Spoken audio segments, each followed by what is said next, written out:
buenos días. Previamente, presentándome, soy el abogado Andrés Vera Pinto, especialista en Derecho Penal.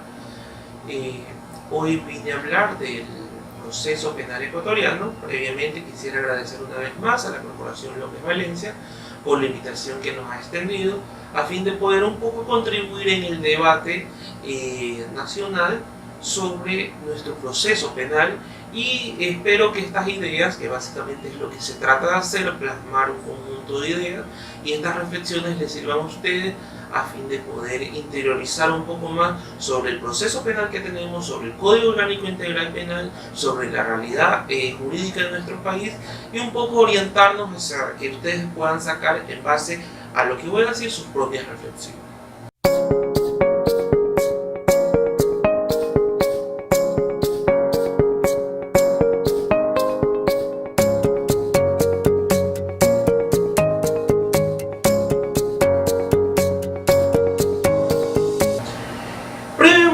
Y ya que hemos de alguna manera acordado realizar una secuencia de estas intervenciones, voy a comenzar básicamente por el principio. Y hoy vamos a hablar sobre nuestro procedimiento penal. Y es muy importante indicarle sobre nuestro sistema penal. A lo largo de la historia se ha manifestado, y definitivamente que ha sido así, que hemos evolucionado de un sistema penal inquisitivo a un sistema penal mixto, a un sistema penal acusatorio.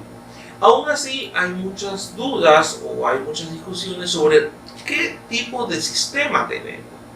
Yo, en este punto, y para no tomar partido, me voy a limitar previamente a determinar qué sistema penal es el que el Código Orgánico Integral Penal dice que tenemos, esto de previa lectura del mismo. Es importante destacar esto. El Código Orgánico Integral Penal, en su introducción, esto es, en sus motivaciones, previo al articulado, establece, en casi uno de los últimos párrafos, que el derecho penal ejecutivo tiende a garantizar la existencia de un sistema adversarial. Y ahí comienza a describir qué tipo de sistema penal tenemos. Si usted va a la disposición general primera del Código Orgánico Integral Penal, señala textualmente lo siguiente: en lo no previsto en este código se deberá aplicar lo establecido en el Código Orgánico de la Función Judicial y en el Código de Procedimiento Civil, si es aplicable a la naturaleza del proceso penal acusatorio oral, dando la descripción con nombre y apellido, para decirlo de una manera coloquial, del sistema penal que tenemos. Tenemos un sistema o un proceso penal acusatorio oral. Esto de acuerdo a la disposición general primera. Entonces yo creo que podemos dejar superada esta discusión indicando lo que el código manifiesta, que tenemos un sistema procesal penal acusatorio oral. ¿Y qué quiere decir esto? Porque suena bastante grandilocuente, pero definitivamente el concepto está compuesto de cuestiones que son importantes precisar. El sistema acusatorio oral es un sistema basado básicamente en la acusación. La acusación del fiscal, y es importante indicarla, es lo que nos va a llevar a una etapa de juicio. Previamente, y esto es interesante indicarlo también, cuando alguien me hace una reflexión, bueno, pero lo que dice el preámbulo sobre un sistema adversarial a lo mejor no está integrado dentro del Código Orgánico Integral Penal, porque es parte del preámbulo y del articulado, y hacíamos la reflexión si el preámbulo es parte del cuerpo normativo. El preámbulo, y ante esa pregunta, un preámbulo de una ley es parte del cuerpo normativo, y definitivamente la respuesta lo podemos tomar del siguiente sentido. 1. El preámbulo de una ley está emitido o tiene su génesis en el órgano legislativo. 2. Se encuentra en el cuerpo legal, y 3. Está publicado en el mismo registro oficial. Teniendo en cuenta ello, y teniendo claro que no tienen artículos imperativos, sino básicamente indicativos o establecen motivaciones, es importante destacar que estas motivaciones sí pueden ser consideradas obligatorias, y por lo tanto, porque son emanadas por el órgano de interpretación obligatoria de una ley, que es el órgano legislativo.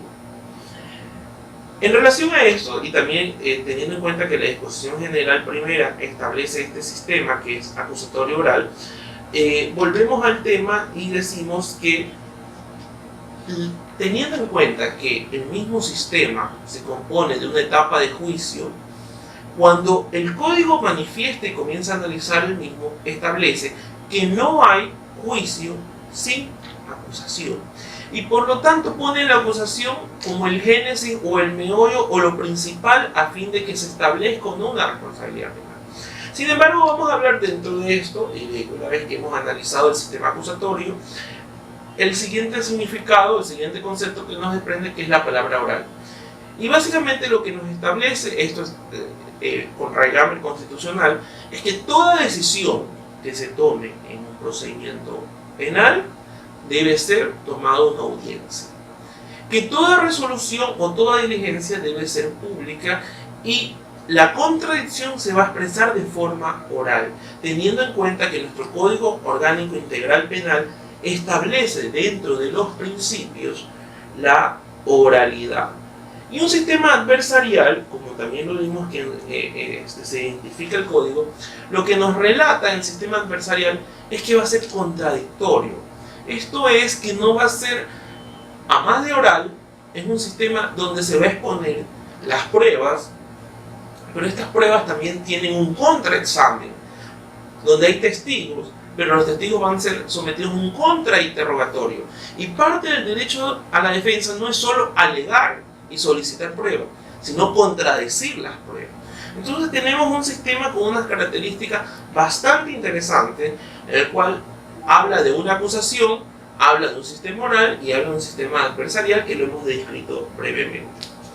Es importante indicar que nuestro código, el nuevo Código Orgánico Integral Penal, que está en vigencia desde el 10 de agosto del 2014, cuando comienza su articulado, en el artículo 1, lo que establece, previo a hacer cualquier análisis, es cuál va a ser la finalidad de este cuerpo normativo. Y es interesante señalar cómo funciona. Y nos dice, este código tiene como finalidad normar el poder punitivo del Estado. Es importante, ¿por qué usted cree que la primera finalidad del código va a ser normar este poder punitivo? Y yo les hago una reflexión que generalmente se los hago en aulas de clase a estudiantes. Les digo, usted, cuando se presenta a un juez, digamos que yo he delinquido, y yo voy ante un juez. Primera pregunta, ¿ese juez y yo somos ciudadanos? La respuesta es sí. ¿Somos ciudadanos iguales, en igual condición? Y la respuesta es sí.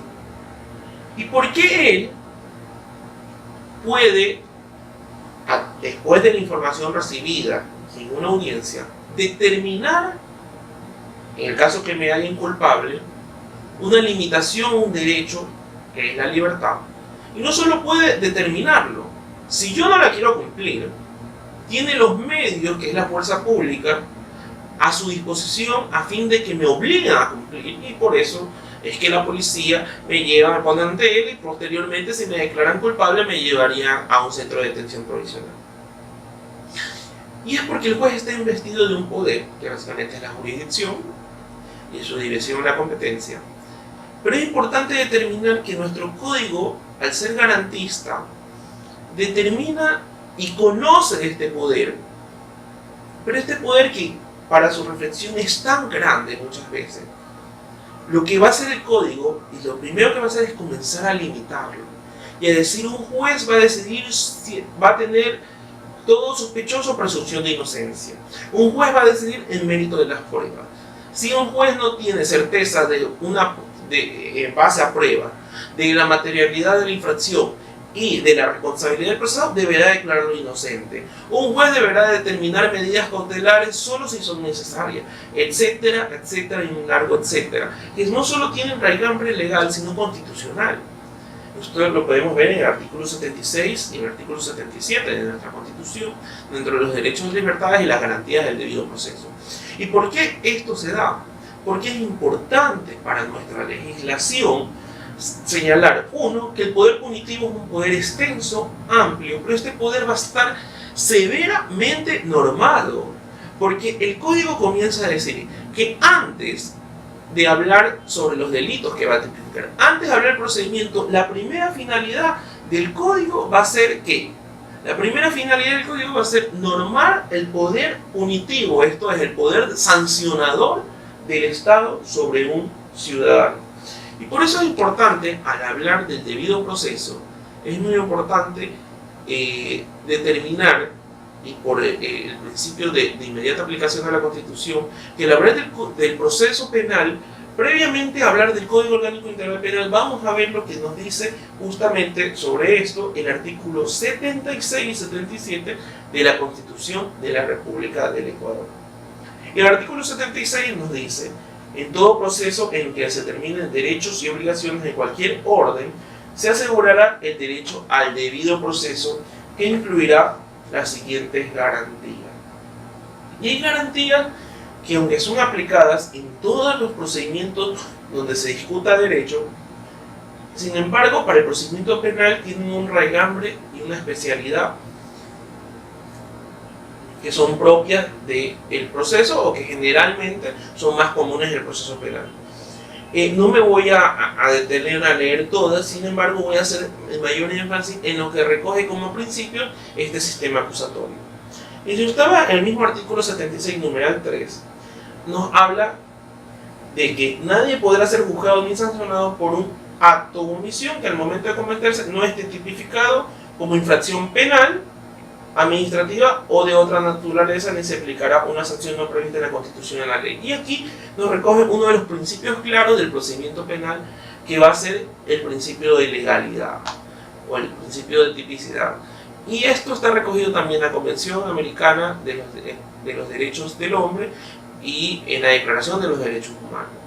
¿Por qué? Porque lo primero que señala es que usted solo va a ser sancionado no en mérito de un acto que al juez le va a corresponder determinar si es o no es susceptible de sanción, sino si usted comete un acto que previamente esté tipificado en la norma correspondiente, en este caso en el Código Orgánico Integral Penal, recordando que también este código se ha reservado para sí sola el hecho de la tipificación de las infracciones penales, derogando expresamente cualquier otra norma de carácter penal que no se encuentre en este cuerpo colegiado, en este cuerpo de artículos.